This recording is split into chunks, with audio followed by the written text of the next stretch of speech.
Are we reds? Yeah, we're doing it. Hello guys, welcome. Thank you for coming back.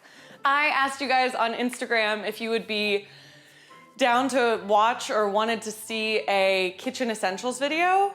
That being like pantry essentials, kitchen essentials, tools, and just things you should always have in the house. And the response was overwhelmingly yes, so thank you guys for participating in that. So we'll be doing that today.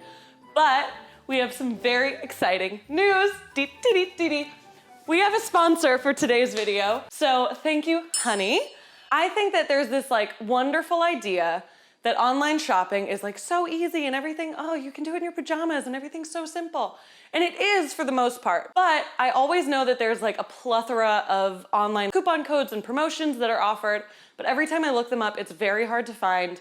And it seems like any one that I click on is always expired or fake. And so it's just kind of frustrating knowing that there's like money that you could be saving that's just not happening. But Honey is here to help with that. Honey is a free online shopping tool that helps you find all these promotional codes, find all these coupon codes, and adds them to your cart automatically. So imagine you're shopping on one of your favorite sites. You're on Target, you're on Domino's, you're on Ulta, you're on House of Lashes. That's one of my favorite sites that I go to all the time because I have to re-up these a lot. And then this little box drops down with this very cute little man who's a coin and he has little arms and he's very happy. He wants to help you save money and he does. And then you just click apply coupons and it scans the entire internet, which is insane, for like promo codes and coupons and discounts, and it applies it to your order automatically. So I was on House of Lashes and I had like a $72 order and I applied my coupons thanks to Honey, and it saved me about $12, which is like a 16% savings. And I didn't do anything except press a button. Honey supports over 30,000 stores online, so you have a pretty good chance that you're gonna be saving some money. It has saved over 17 million people over $2 billion. So there's 17 million users and $2 billion have been saved, which is a lot of money. And you could be one of those 17 million and be saving a lot of money, maybe 16% at House of Lashes, maybe even more somewhere else, who knows? By not having Honey, you could be literally passing up free money, and I don't want that for you. I want you to save as much money as I'm saving, if not more. It's free to use and install. It installs in just 2 clicks, just like this. Get Honey for free at joinhoney.com/Irene. That's joinhoney.com/IRENE. And thank you so much, Honey, for sponsoring today's video. We're gonna have a great time. Okay, so we're gonna get into this kitchen essentials video. I'm gonna do kind of like kitchen tool essentials as well as food essentials to have. As you guys know, I am a baker, so these are very important for me to always have. If that's something that you are interested in, these are the things I would definitely suggest investing in and having at your house just ready to go. Obviously, there are gonna be ingredients in recipes that you're gonna have to go out and get, like frozen blueberries or buttermilk or lemons, you know? But these are the things that like you will definitely have the base of most recipes. Look how bad this looks. These are the things that will be at the base of most of your recipes. So for me, it's very important to have all-purpose flour. I keep it in these like plastic containers that you can just easily open up because that's just better for me, and I think it looks kind of cool, like when I have it all in my baker's rack. Also, plain white sugar, also in a cute little plastic container. We have light brown sugar. I usually bake with light brown sugar because that's the one that they have in Costco in the 25-pound bag. So I get that and then refill these little guys. Vanilla, pure vanilla, don't. I need you guys to get pure vanilla extract. It's just what you have to do. Don't get vanillin. What is that? Just garbage. It's made of literal wood. Stop.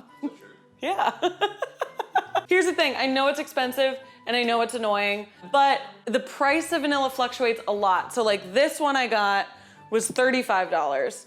But then I got one like a year ago, this size, that was $72. So like, it's very dependent on the market and what's happening in the places that it's made. And how much there is of it, but it's very important to have it. You don't have to get this giant thing. I just use it a lot. But yeah, I would definitely suggest pure vanilla. It just makes everything taste better and it is like better for you. What else? Oh, baking soda and baking powder. I said, I'm not gonna clean these. I'm not gonna do anything to make this look good. Always super good to have eggs in your house. I bake with extra large eggs or jumbo eggs, just because one time Ina Garten said that when you bake with larger eggs, it just makes things better. And that's the only relatable piece of advice that I could afford to take from Ina Garten, because I am not able to like climb to the mountains of Peru to get saffron. So did that joke land with anybody? Oh, I always have butter in my house. It's most of the time unsalted butter, because if you want to add salt, you can. Like if you're just putting it on toast and you put some like little flaky sea salt, that'd be really yummy. You are supposed to bake with unsalted butter, just so that you are in control of the salt content of your baked goods. If all you have is salted, that's fine. Just like adjust the salt to taste. Oh, you can also keep butter in the freezer to make it last way longer, and then just like let it come to room temp and for whatever reason you may need. I always like to have cinnamon. I always like to have cinnamon in my house. I'll mix this into peanut butter, put it on apples. I bake with it a lot, obviously. This one won't close, so it's fallen over a lot, and that's been very messy for me. I always keep olive oil in the house, which is really nice to saute things in. Oh, here's the thing. I didn't think this video out super well, because like I also just put some snacks that I like. I like to keep pickles in the house. You mean you like to keep a pickle in the fridge? I like to keep 2 pickles in the fridge. I always keep, look, now I'll make it look full. I always keep a bunch of hot sauces in my fridge. So I have this, I have sriracha. Oh, I have my friend Avery's hot sauce that it's so wonderful, by the Kentis Brothers Sound and Peppers. It's fantastic. Oh, here's another thing. I always have olives. I love olives. Always have salt and pepper. If you can, grind your own black pepper, like fresh, great. If you can't, whatever. So many people are very stringent on it, but I get that sometimes it's just like, I still have this. Sometimes it's just easier to have the black pepper.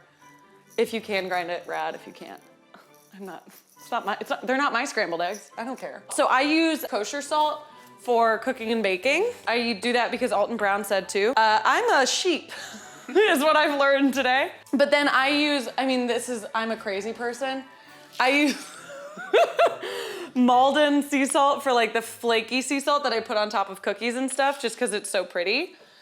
Damn, look at that sun. I always have powdered sugar to make icings or frostings or things like that. Always keep cocoa ready to make like chocolate cake or hot chocolate related things.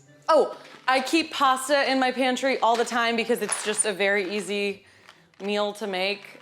With that, I'll keep crushed tomatoes as well, so that you can whip together like a very quick marinara sauce. If you don't know how to do that, you can watch this video right here, or wherever that goes. Can you give me like a definitive forbidden pasta shapes list? What? Like the forbidden pasta shapes. Like the ones no one should use. Oh! Nobody should ever use angel hair for anything. Yes. Angel hair is the worst pasta there is. Another pasta that is very tricky if you're not like literally making it yourself is bow tie pasta is very hard to cook with because the middle is very thick. So the middle is like 4 times thickness and then the sides are 1. I really like most other pasta. Oh, you know what there is? There is this one pasta. It's like mini ravioli that they sell at Trader Joe's. And you think it's gonna be so good, but like the cheese parts of it never cook, and then the pasta parts always cook. So it's bad. So yeah, so those are the pasta shapes you shouldn't have. Now we're gonna do some tools that I think are super, super important to have. One of them being, don't show them my gross thing. I have these really wonderful like nesting measuring cups. These are wet measuring cups. This is what you would put milk in, or oil, or coffee, like whatever you're putting into your recipe that you need to measure and is wet, you would put in these. You do not want to measure like flour and stuff in here. If it's all you have, then that's all you have. But if you can, I would get a set of these for wet stuff and a set of these like measuring cups for dry stuff. That way you can spoon your flour in, level it out, measure it, and it's exactly right. You don't have to like see how packed it is in the glass or whatever. Like these are dry measuring cups. This is for flour, for other dry ingredients. Aren't I? That's not my job. Shouldn't I know that? So yeah, I have these matchy-matchy because I love yellow. But these are measuring spoons, these are dry measuring cups, and these are wet measuring cups. If you can, I would get them all. If you're interested in baking. If you're not really a cook, maybe you don't really need them. Who knows? That's up to you. A very good knife is really important. And I say that being a very new owner of a nice knife. My buddy Devin got me this after he came on the show. You can watch his episode somewhere on the screen. And he was like, wow, I can't believe you have no knives that are good. So he got me this one, and it's been a godsend to have an actually nice knife. A rubber spatula is crucial. This is one that, like, if you're getting 5 things for your kitchen, I would absolutely get this. It's really good for mixing things, for folding things, for not messing up or scuffing up any nonstick pans that you might have. This is super, super important. You can get these literally anywhere, and they're not usually very expensive at all. That one looks kind of haunted. Who's in there? Juliet got me this for Christmas a couple years ago, and it was a very cute little owl with a Santa hat, and now it's not. Always have a whisk. This is super important for scrambling eggs, for mixing dry ingredients together. I love whisks. If I were to ever get a tattoo, it would be a whisk right here. Not this size, but it'd be a whisk like right there. It's a fun little fact of a thing that'll never happen. This is super nice. I will always have, well, doesn't look like it. I really like having nesting bowls. So that just means they all fit into each other, so they're all different sizes. There's another one that goes in here, but I think it's dirty or just gone. I think cutting boards are great. Wooden cutting boards are very, very pretty. However, they are, it's got a splinter, so maybe not. They're gorgeous and they're very durable and good to cut on, but they're kind of a pain in the butt to clean, especially if you're cutting meat or anything on here. You have to be really, really careful because that bacteria can really get into the porous nature of the wood, so you wanna be safe with that. I would just suggest getting like a couple little cutting boards like this. I got these at IKEA, and I think they were like $3, so. I like to have it, okay. Here's the thing. This is my like kitchen essentials video. Like if you're moving into a new place and you have nothing in the kitchen, obviously all the baking and stuff, if you don't need that, don't get that. But like this is another thing, like if the absolute top 5 that you need would be that rubber spatula, the cutting board, having a couple different size pans are super important. You definitely wanna have a couple ready to go because having one pan just isn't enough, really. I also like to have, I'm telling people to like, if your mom gave you a pot 5 years ago, get that. It's nice to have one big pot that you can like make pasta in, one small pot that you can make a sauce in. Have a colander. This is one that I stole from my ex-boyfriend's roommate. This drains all the water out of your pasta. It drains, it's a drainer. It's a little, what's the word people say for this that's not colander? Strainer. I make a lot of pasta, so I really like having a saucepan as well as a pasta pot. Just call me Stregonona. You guys remember that? Yeah, you're the only person. I love Stregonona so much. It's so good. Pasta shape? You love pasta shapes. Stregonona is that book that everybody read where it's the like little old lady who makes the pasta and then the pot and it never stops making pasta, and then the son or the grandson or whatever is like, I'm gonna impress everybody and make so much pasta, and then he makes so much pasta the whole town like dies. I don't think they do. It's really nice to have some hand towels. This one's super cute. I got it at my friend Lindsay's cookbook event. She just came out with this book, Cauliflower Power, so it's this very cute little cauliflower hand towel, which I was very excited about. Always really important to have paper towels around. These are the last 3 things I'll say. My number 1 most used, like I guess, item in the kitchen that isn't a tool itself is parchment paper. I do not know what it is. It's non-stick paper and nothing sticks to it, and it's kosher too, I guess. Look at that. If you were to bake these cookies on just the baking sheet, oh, that's another thing. You get a baking sheet and a cooling rack. They're just very helpful because you can bake like fries on it. I'm so relatable. Yeah, if I had just baked these on this, it would like be sticking and I'd have to use a spatula and it would ruin everything.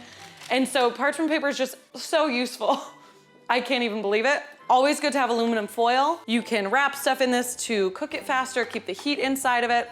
Super, super useful. And I've been really liking this press and seal plastic wrap. It's really nice. There's some like food safe adhesive or something on the inside of it. Oh, that's where this bowl is. So when you like stick it on stuff, it like actually sticks. That's what I think is important to have. If I'm gonna say there's 5 things you absolutely need, it's a rubber spatula, a cutting board, pots and pans, and some things to cook with or on. I really hope you guys like this video. I know that starting a kitchen can be kind of daunting, and so I hope this gave you guys a little bump and a little head start into the things that you might find useful. Again, I'm coming from like a baker's perspective. I spend a lot of my time in the kitchen, so it's a very important place for me. I obviously have a lot of that nobody needs, but those are the things I think you guys would be really good to start off with. And if you have any questions, leave them in the comments below. Controversial kitchen items. Oh, a controversial kitchen item? Oh, this is a controversial kitchen item that my mom got on sale at Williams-Sonoma for $2, and it was originally like $17, so she got it. I don't know if you guys are familiar with the avocado or whatever it's called. But here's the thing, it actually is like fun and cool. You have an avocado, and you cut around it with this guy, with the blade, and then you spin it, you open it, so it's half, and you have the seed on one. And then this thing, you punch onto the seed, and it lifts it out, and then you stick your little finger in it, it shoots the pit out. And then you take this side and you scoop it, and it makes little perfect slices for you. And it's actually good and very useful, but it's just one of those things that's like so silly that I'm sure is on like a BuzzFeed like crazy kitchen tools you never knew existed. But yeah, so this is the thing I have. Oh, I also have like a really expensive blender. That'd be great to get if you want it. It's a Blendtec, very solid actually. These are all things that I've accumulated over 7 or 8 years of like being in the kitchen and loving kitchen stuff. Oh wait, did I finish that list of the 5 important things? Yes, I did. Oh, you should have a pot holder, by the way. Not this one, because it's hideous. This video is all over the place. I'm so sorry. I hope you guys found some gems or some things that you liked in here. Oh, here, I'll give you a tip. I learned the hard way that if you put like sometimes something coming out of the oven is so hot that you're like, oh, what can I do to make this not as hot? Maybe I'll wet this towel so that it's cold on my hands. What happens is making the towel wet is a very good conductor of heat. So when you're putting a wet, cold towel on a very hot baking sheet, that heat transfers way quicker than if the towel was just dry. So do not wet anything that you're going to touch a hot thing with, because it will burn you a lot. But yeah, so I think you guys would be super set with those 5 things that I listed, or anything that you find in this video that you would like. Thank you so much for watching, and thank you so much to Honey for sponsoring this. I'll see you guys soon. If you liked this, let me know. We can do more stuff like this. Great. Bye.